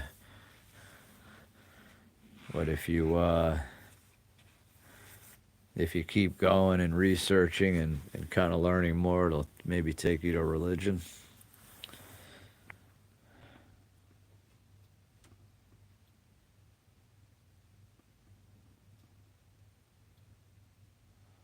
So are you still Catholic, Necro? I just don't agree with Roman Catholic. I like more of the Orthodox. I don't. I think priests should marry. I'm Italian. I think priests should marry. I don't agree that you're married to God. God created us to have a family. In my opinion, a Catholic priest that's not married, cannot counsel a family. Yeah, me too, Dixon. If you don't have a family, there's no way you can counsel that. I'm sorry. Okay. Yeah, see, that's the only thing I don't agree, my man. I'm a father. Now, if I wasn't a father, I can't counsel you the way I can if I had one. So I think that's what they need to let them do is at least marry, you know. But but yeah, I like more of the Orthodox Catholicism. But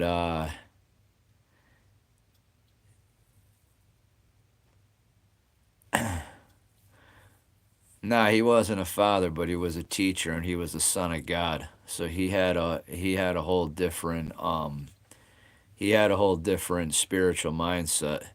He's not a normal person in the sense like we were. I mean, he was, but he came from it was a different time back then. It's not like it is now.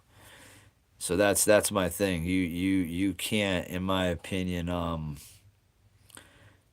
you can hold those faiths and values, but I believe in the world that we're in, every priest isn't Jesus either. Priests aren't Jesus. They're mediators. Okay, Jesus was a son of God that came here to relinquish and to forgive us for our sins so that we can be forgiven. That's why he was sent here. He didn't need to be a father.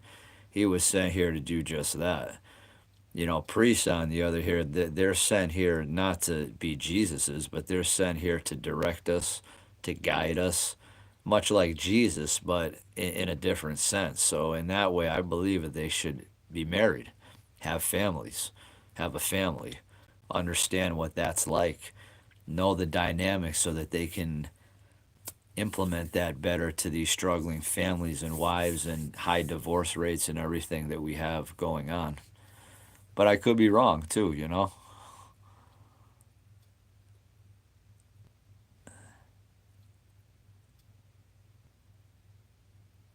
Yeah.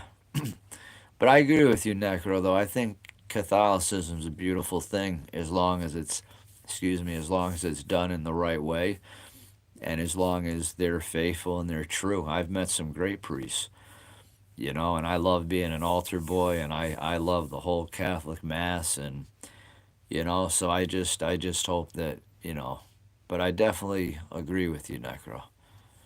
I definitely agree with what you're saying. I appreciate your words.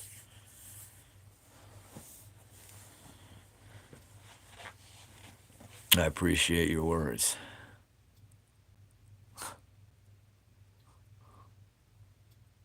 Where are you from, Dixon?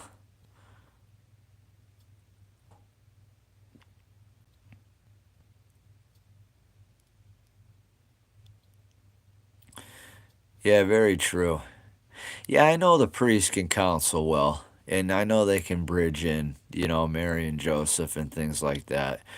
I just feel sometimes the family struggles, and sometimes I wonder if it would be better, but it could be a deterrent as well. You know, um, yeah, I don't know. It's a hard answer. And then again, too, if priests are married and you know, I don't know. I don't know. It's a hard. I mean, I know a man's mind because I'm a man, and I know a man's desire because I'm a man. So it's like I just don't see how a man can suppress that. Stay a virgin his whole life. You know what I mean? If he desires not to be so, it's got to be kind of hard.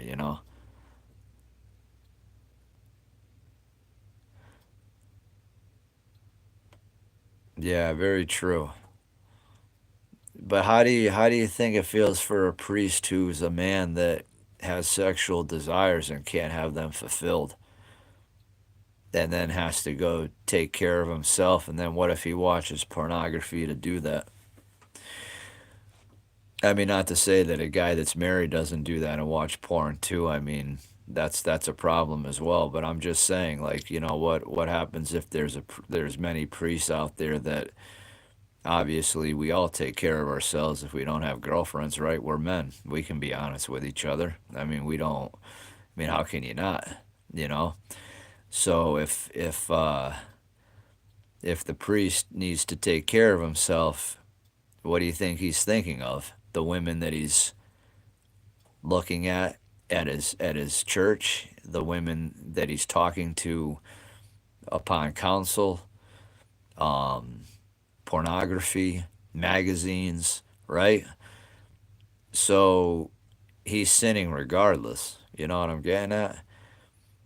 So it's like that's I don't see that justification because doesn't the the the Roman diocese, doesn't the Vatican know that their priests are men that have that have desires that aren't fulfilled and that are fulfilling themselves, and how are they going about and what are they going about doing?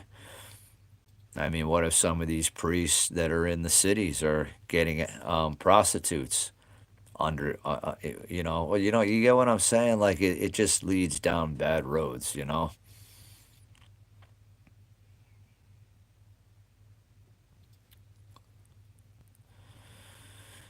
Yeah, that's true, but you know what? The Mormons are big on chastity. The Mormons are real big on chastity. And to be honest with you, a lot of those Mormon girls that I've talked to, I think are more virgins than a lot of the Catholic girls that I grew up with. I hate to say it. I can almost bet that the Mormon missionaries that you see are virgins. And most girls that I knew at that age weren't, especially the ones that were Catholic. I actually went to look at a Catholic private school, and it was filled. It was more disgusting than the high school. The kids were horrible.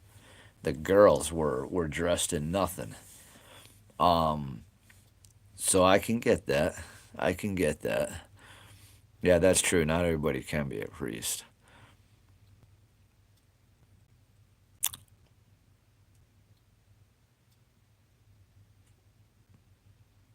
Yeah. Well, really, the solution is chastity should be taught amongst teens. And that's I think part of the problem. Yeah. And, Necro, I think the other problem too is I think that kids get into sex way too young, and I don't think they hold value on chastity. I don't think they spiritually get involved enough with that, and I think that if the kids are taught that at a young age, I think it may bridge over to the family too, because when you're promiscuous at a young age and in your teens and in your, it sets the stage for problems down the road, as I think kind of we were talking about.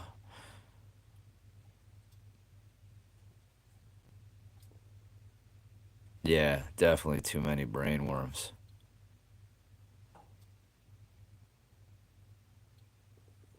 Yeah, I agree with you, Necro. It was good talking to you, man. I mean, how old are you, Necro?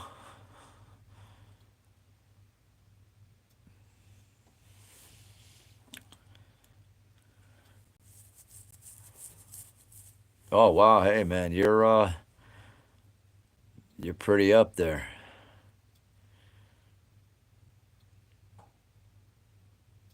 Well, stay true, Necro. It was nice. Yeah, it was nice talking to you. Thank you.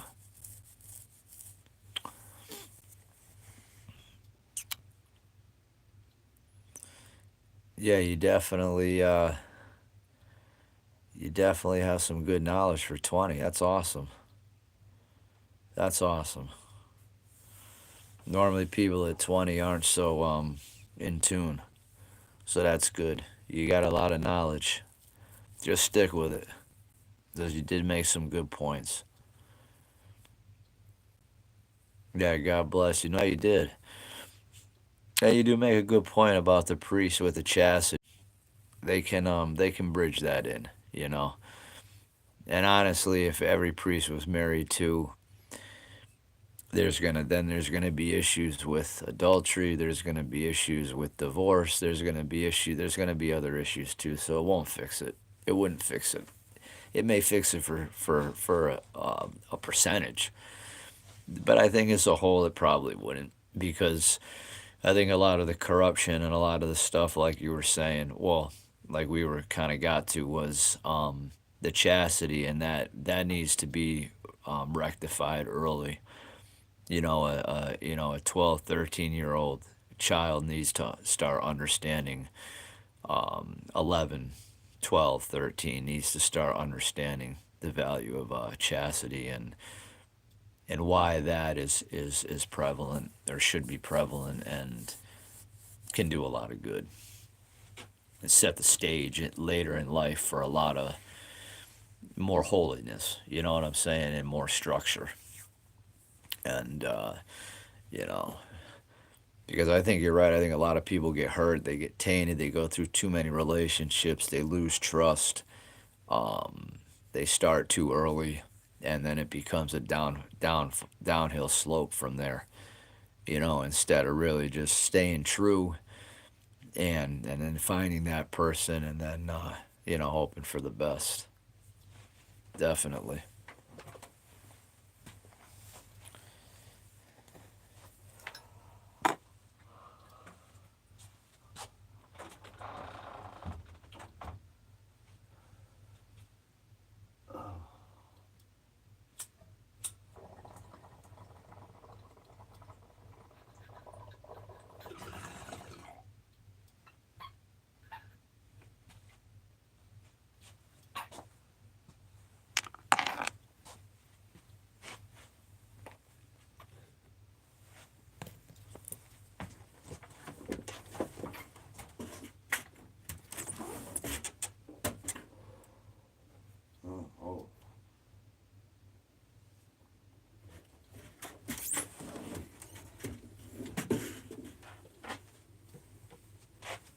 Oh, hold on.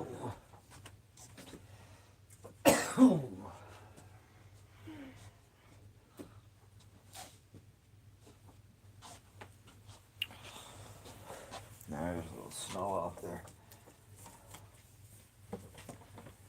I was just checking the snow. Looks like there might be 4 inches, 3, 4 inches out there.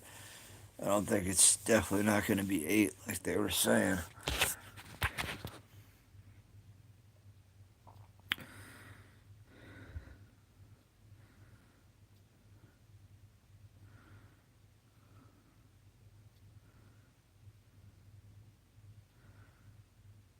Yeah, that makes a lot of sense. Money passes the bills. And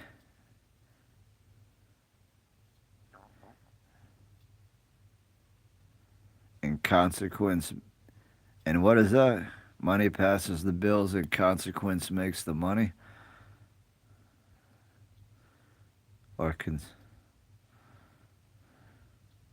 oh, I got you. Yeah, it makes the money. Yeah, no, you're right. It gets printed. Yeah, you're right.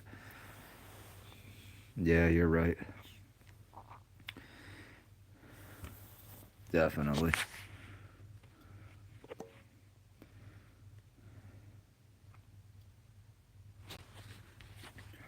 And where are you from, Necro?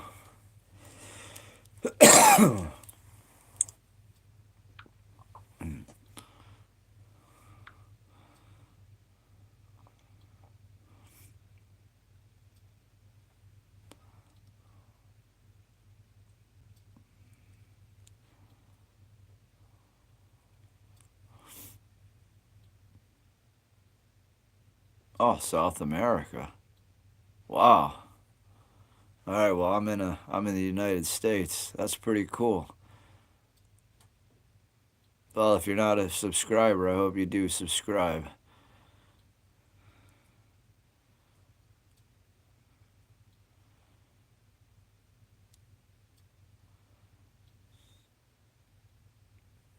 That's awesome. Well, thank you for stopping by. Definitely thank you. Oh, okay.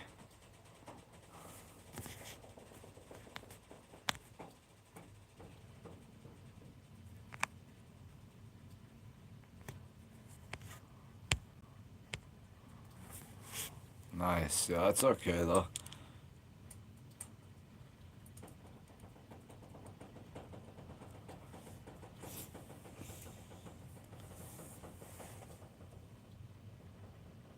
Hey, Roar, welcome. And I am Food Train Mike, so if you haven't subscribed, please do. I have many, probably Italian, Chinese, American. I mean, chicken parmesan, cheeseburgers, pizza, General Cho's chicken. I have a lot. I don't know if I have one in particular. I guess if I had to pick, I'd say Italian. All right, Necro. Yeah, yeah. I got to go in a little bit too. So thank you. What's your favorite fruit roar?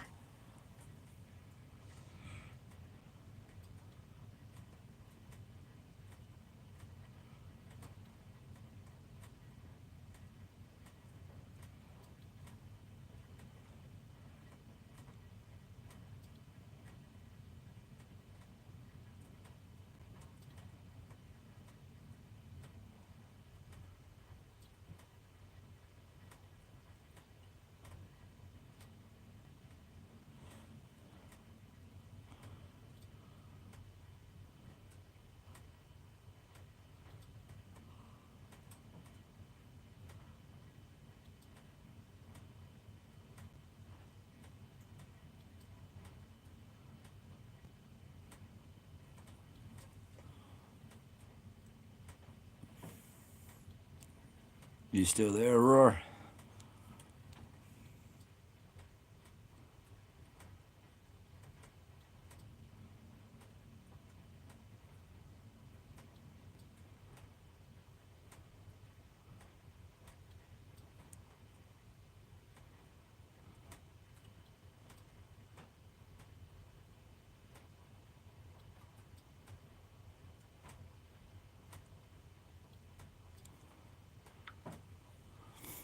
Anybody there? Welcome, welcome. Welcome on the welcome.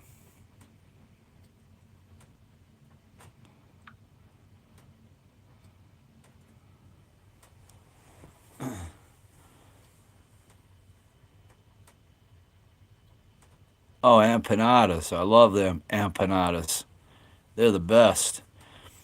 I like I like the beef. Well, no, I like the cheese empanadas the best. Yeah, I know. Those are I love empanadas. I also love enchiladas. I love enchiladas. I like tacos, but I very much like an enchilada. They're so good. And I love burritos too.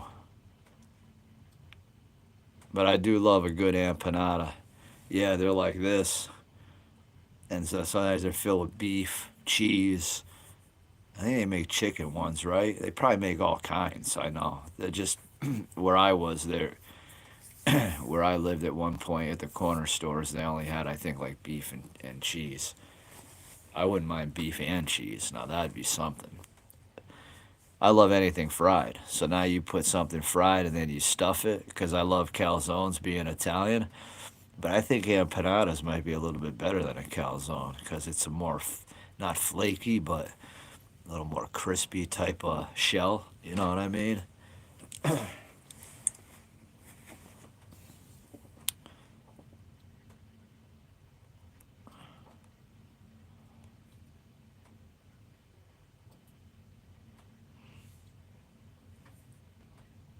Nice.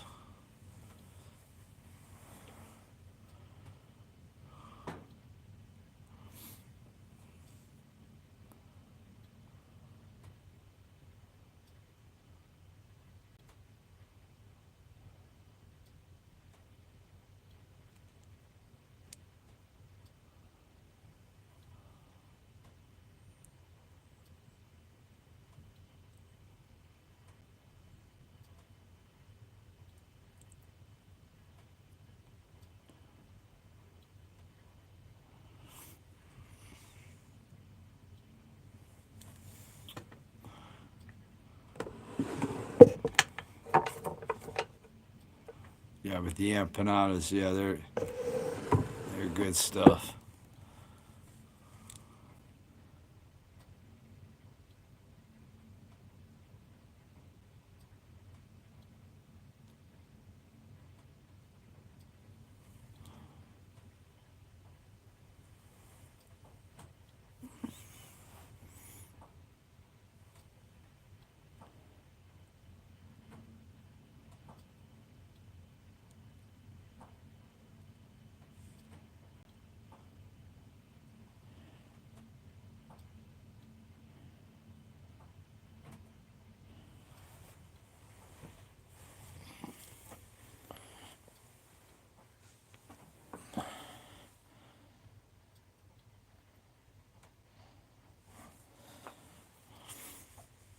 What other types of food do you like, Roar?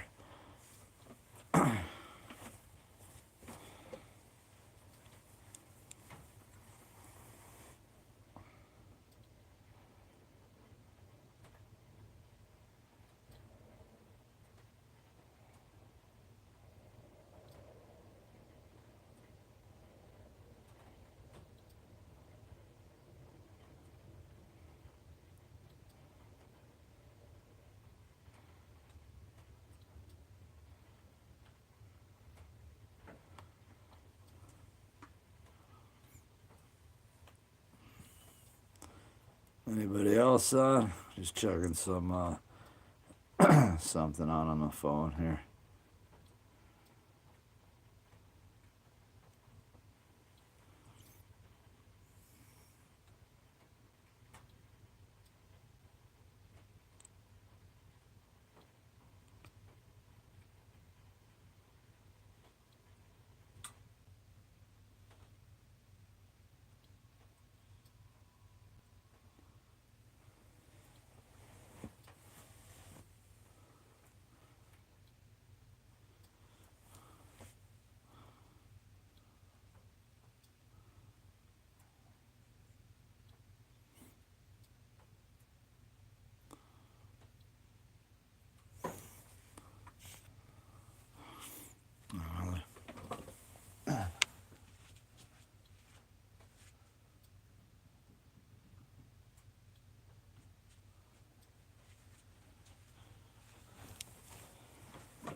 All right, everybody. Well, it is getting late. Been on about 2 hours. I thank everybody for stopping through. And as I always say, I definitely will be back.